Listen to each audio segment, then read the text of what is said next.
Continue on Industrial Parkway for 4 miles. Oh no. Google never saves my avoid tolls setting, so I think I'm in trouble. This Oklahoma toll road has always been my least favorite toll road in the entire country. You have to pay cash, and they don't take my pass. And then there's this whole weird thing where you pay, and if you get off early, they refund you, and it's like a toll road from the 1990s. I think the last time I was here was 3 years ago.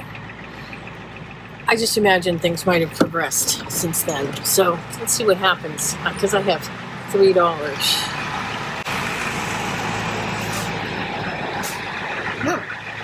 Hi, how much? Yeah.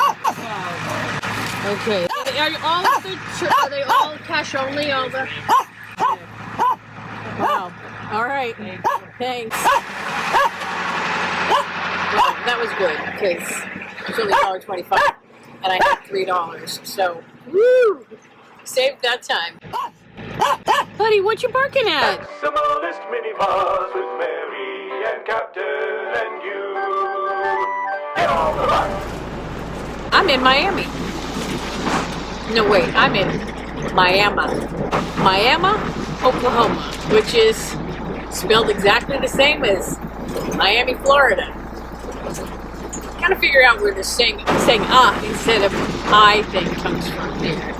Because, yeah, so many places like that. And Amarillo, that's an O that's said like an A. I can't figure it out. Anyway, I'm in Miami. We are going. I guess that was kind of a big bump. For a quarter mile, turn right onto East 64 Road. I'm here to camp at the Quapaw, I hope I'm saying that right, casino, which, you know, I've stayed at a lot of casinos, but this one gets rave reviews for being an especially nice RV camping area for a casino. So we're going to see if we agree with that. Turn right onto East 64 Road. And I'm going to see what else there is to do in Miami besides gamble, because I'm not a big gambler, really. I do it occasionally, but In 1,000 feet, turn right. I'm very careful with my gambling, which really isn't gambling if you're going to be careful with it, right? Head east on East 64 Road. Turn left. Head south. Okay, Mrs. Google is getting really confused.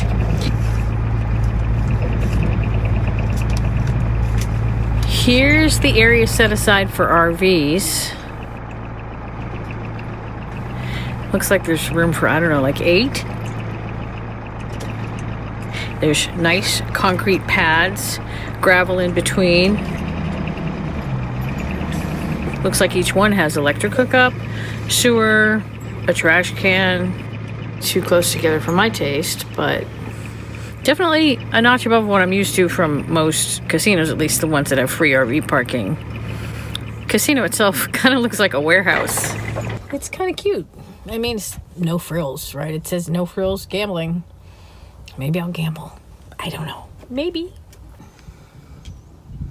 That end has cows on it. That end has cows. Maybe I should go on that end. Well, I moved to the cow end. Captain's making a beeline for the cows. Yeah, you can't go in there, buddy. Oh, look, there's a whole bunch of babies in there. Look at that white one. He's so cute. That one does not look happy that we're here. If you want to camp, you have to register with security, so you have to go to the other end of the building. It's right through the no frills gambling.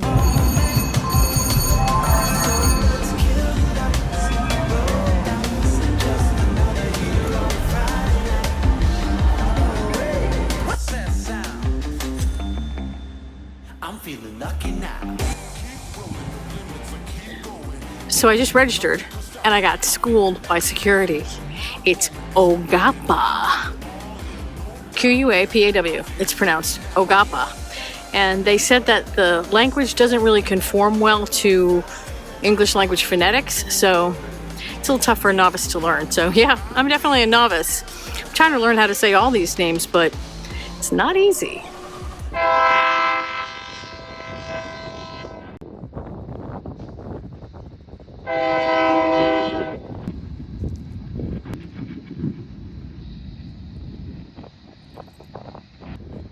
So I fell asleep Googling last night, as you probably expected, right? And I learned a lot about the Ogapa tribe, but I'm not going to tell you all of that because, number one, this would be a really long video, but also I feel like I would probably screw it up. So I'm just going to put a link to the tribe's own website in the description, but I'm going to tell you about the name. The Ogapa name, Ogapa apparently means the downstream people. And the Ogapa were originally part of a larger language group called the Dejiha Sioux. And the Dejiha Sioux split eventually into a bunch of tribes. The Ogapa, the Osage, the Ponca, the Kanza, and the Omaha, I think. And when they left the Ohio Valley, they had to cross this foggy river, and they braided a vine. This is from the tribal history of the Ogapa. They braided a vine to swing across the river. The vine broke, and the people at the end of the vine were swept downstream, and that's the Ogapa. That's how they got separated from the larger group, and that's how they got their name. In fact, I've actually heard this casino referred to as the Downstream Casino. The casino just opened up, so I'm going to go get breakfast in their little restaurant, because, you know, I like to, like I said before, I like to patronize places that give me a free place to stay.